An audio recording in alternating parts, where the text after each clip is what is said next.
Un año más delante de este rollo de la Torá y un año más delante de todos ustedes con el gran desafío, tanto mío como suyo, de volver a conmovernos con la lectura de la Torá de esta mañana, desentrañando algunos de sus mensajes. Estuve haciendo cuentas cuántos años estoy acá delante de este rollo en cada Rosh Hashaná y es el año número 19 que estoy acá, como pasa el tiempo. Y una vez más estamos frente a este texto consonántico, cuyas vocales y sonidos se los damos nosotros con nuestras entonaciones para descubrir nuevos sentidos. Hace poco leí un libro que me emocionó mucho, de Irene Vallejo, que se llama El infinito en un junco.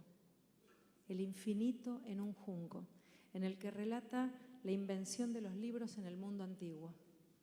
Y ante mi estupor, situación que me sucede todos los años cuando me siento ante un documento de Word vacío, hurgando en mi corazón, en mis lecturas y en mi mente, ¿qué tengo para decir un año nuevo? Volví a este libro y la escritora dice lo siguiente, miren qué hermoso. Lo curioso es que aún podemos leer un manuscrito pacientemente copiado hace más de 10 siglos, pero ya no podemos ver una cinta de video o un disquete que hace apenas algunos años teníamos con nosotros. ¿Y qué sino esta Torá que tenemos delante de nosotros, sino ese manuscrito pacientemente copiado que aún podemos seguir leyendo? Y sigue diciendo la autora, el libro es, sobre todo, un recipiente donde reposa el tiempo, una prodigiosa trampa con la que la inteligencia y la sensibilidad humana vencieron esa condición efímera, fluyente, que llevaba la experiencia del vivir hacia la nada del olvido. Un recipiente donde reposa el tiempo. Un tiempo que queda eternizado en la escritura y en nuestras lecturas y por ende jamás se olvida. Entonces me lleno de coraje y retomo el desafío, vencer la condición efímera que lleva a la experiencia de vivir hacia la nada del olvido, porque tenemos una historia y un libro que nos llama. La primera lectura de la Torá de cada Rosh Hashaná relata uno de los pasajes más contradictorios y controvertidos de uno de los personajes bíblicos más contundentes de nuestra historia, y no solo la nuestra, como es el caso de nuestro patriarca Abraham. Muchos matices inconciliables, aparentemente en una sola persona, y no es un ser cualquiera, es un iniciador, un paradigma de un capítulo de la historia de la humanidad que ahora nosotros continuamos escribiendo. Y vamos a recortar una de las escenas para intentar aprender en esta mañana, en este año nuevo. Dice así la Torá que vamos a leer en unos minutos. El niño Yitzhak creció y fue destetado. Ese mismo día, Abraham hizo un banquete, pero Sará se dio cuenta de que el hijo que Agar, la egipcia, le había dado a Abraham, se burlaba o jugaba, o como dice en la Torá, metzahek, de su hijo Yitzhak. Por eso le dijo a Abraham, echa de aquí a esa esclava y a su hijo. El hijo de esa esclava jamás tendrá parte en la herencia con mi hijo Yitzhak. Y así fue. Un hombre, 2 mujeres y 2 hijos. El texto no puede disimularlo. Hay una escena de injusticia. Una mujer como Agar, por orden de su ama Sará, concibe un hijo con su amo Abraham. Y luego, cuando a Sará se le ocurre, con el mismo poder con la que unió a su sierva con su esposo, con el mismo poder decide echarla de su casa. Ya está. Ella ya tiene a su hijo legítimo. Lo demás no importa. Irritante y desolador es ver a nuestra matriarca en esta escena. No voy a entrar en argumentaciones que ponen mantos de comprensión a estas actitudes. Hoy voy a centrarme en lo que el texto creo que intenta decirnos sin hablar de ello. Debajo de la superficie de la letra de la Torá hay otras cosas que nos están hablando. ¿Quién es Agar? ¿Quién es Agar? Es la primera persona de toda la Torá que es visitada por un mensajero de Dios en el capítulo 16. Y es la primera mujer en recibir una promesa de un hijo que pronto nacerá. Y no solo eso, sino que es la única mujer en todo el Tanaj, en toda la Biblia hebrea, a quien Dios le dirige la palabra. Y más aún, es la primera mujer que le da a Dios, ella le da a Dios un nombre de su propia elección. Entonces, por un lado, Sará va a ganar esta rivalidad entre la mujer legítima y la expulsada, pero la narración nos pide que prestemos atención. La historia tiene más personajes que son insoslayables. Aunque a veces la memoria colectiva intente olvidarlos, Agar e Ismael son parte de la historia y aunque suene provocador, son parte de nuestra historia. No es suficiente ubicarlos como los fundadores de otra rama de esta familia que devino en otra tradición nacional y religiosa. Son parte de nuestro relato. Están allí porque un escriba decidió que sus vidas reposasen en este receptáculo de tiempo que es la letra escrita en nuestro manuscrito. Y porque por alguna razón, es nuestra obligación leer su historia cada vez que nos reunimos masivamente en la sinagoga en los días más sagrados del año.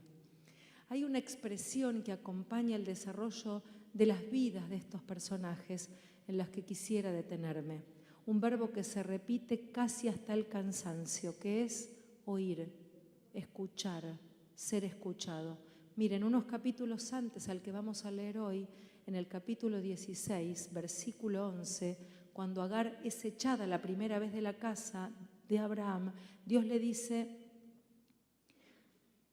Vayomer lam malach Adonai inach hara veyoladet ben vekarat shemo Ishmael kishama Adonai et oniech.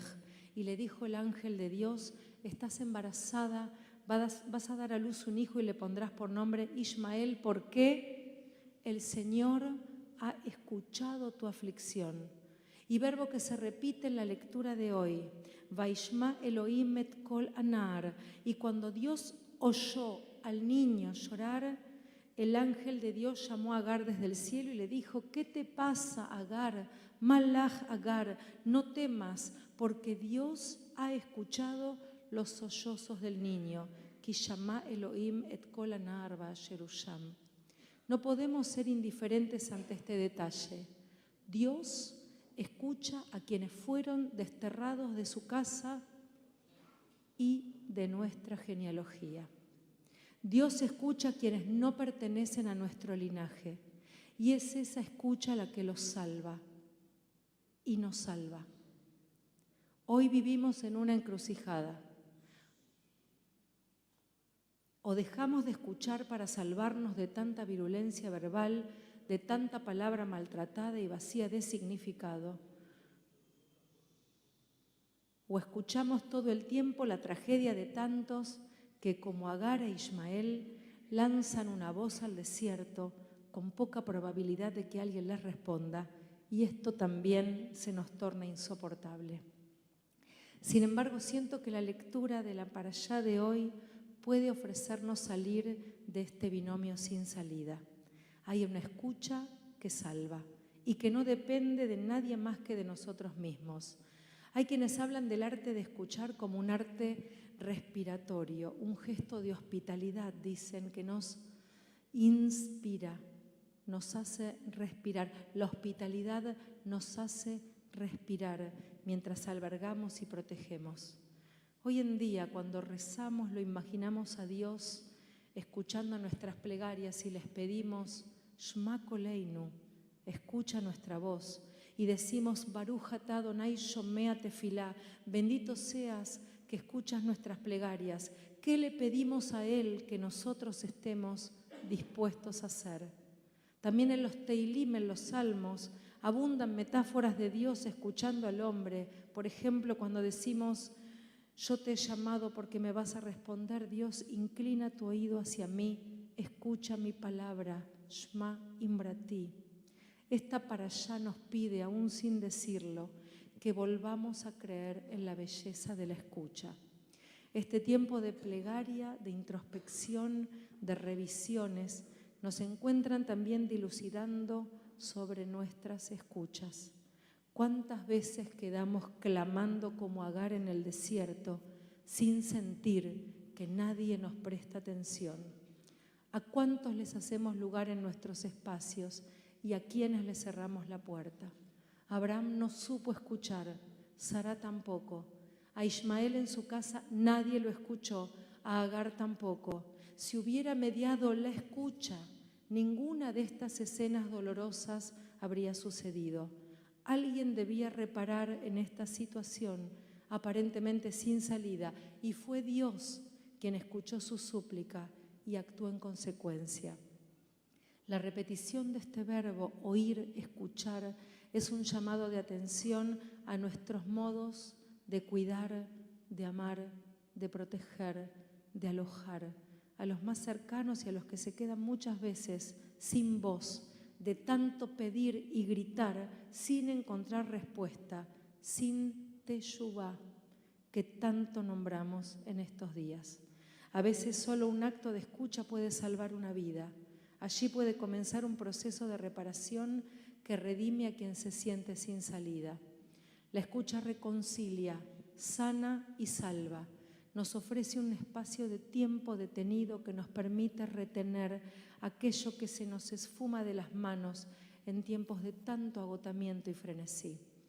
El rabino Harold Kushner nos regala una preciosa interpretación de esta lectura.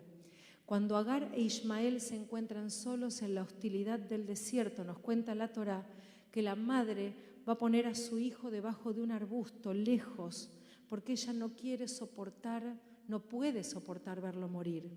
Y un ángel aparece y le dice, ¿qué tienes, Agar? No temas, porque Dios ha oído la voz del muchacho en donde está. Levántate, le dice el ángel, alza al muchacho y sosténlo con tu mano, porque yo haré de él una gran nación. Levántate, alza al muchacho y sosténlo con tu mano. Ahaziki et yadech bo. Y Kushner lo comprende de un modo diferente. Miren qué hermoso. Vas a levantarte porque tenés un motivo, que es sostenerlo a él. Vas a salvarte porque vas a hacer algo por él. Y así lo explica un rabino que ha perdido a su hijo y ha hecho de su pérdida su búsqueda de fe más importante. Cuando estás en una situación de dificultad, de confusión, de alienación, de peligro, la mejor manera de salir de ello es prestándole atención a aquellos que, como vos, están pasando momentos difíciles y ofrecer tu ayuda, tu tiempo, tu escucha. Entonces el vacío que sentís se llenará de un propósito que te permitirá salir adelante. La escucha es un modo de dedicación a otros, los lejanos y los cercanos, un modo de acompañar y sabernos acompañados, un gesto de los más mínimos que pueden torcer hasta el peor de los destinos. Estamos en los albores de un nuevo año y ante una oportunidad, animarnos a apostar por un tiempo del que podamos decir que es bueno, que tiene sentido, que hay horizonte, en un momento en el que nos apabullan los discursos de la sin salida y la desesperanza.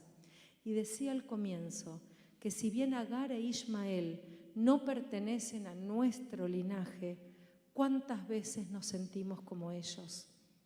Arrojados injustamente a situaciones en las que ya ni vale la pena alzar la voz, porque todo está perdido. Ahaziki et yadech bo, sostengámonos sosteniendo a otros en nuestras vidas cotidianas, en nuestras tareas comunitarias, en nuestros involucramientos sociales. Esta es la manera en la que elijo leer este texto este año, en el que más que nunca le pediré a Dios que nos escuche, al mismo tiempo en el que acepto el desafío del llamado del texto bíblico que nos pide, nos implora, nos desafía a volver a creer que nuestras voces no caen en saco roto y que la escucha sigue siendo uno de los tesoros más valiosos. Agar e Ismael se salvaron por obra de Dios y hoy nos toca a nosotros salvarnos mientras salvamos a otros.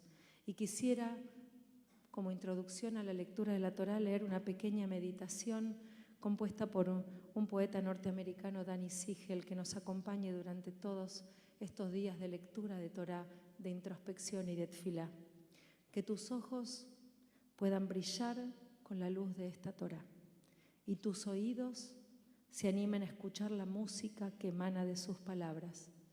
Que el espacio entre letra y letra de este rollo te regalen una puerta por la cual encontrar bienestar y serenidad. Que los trazos de cada palabra dibujen la santidad en tu corazón. Que el estudio te apasione y la cantilación te haga vibrar. Que los sentidos tengan aún más sentido y que tus palabras sean de bendición hacia todos los que te escuchan y vean a la Torá resplandecer en tu rostro. Shana Tová para todos, Shabbat Shalom, y ahora sí nos preparamos para la lectura de la Torá de esta mañana.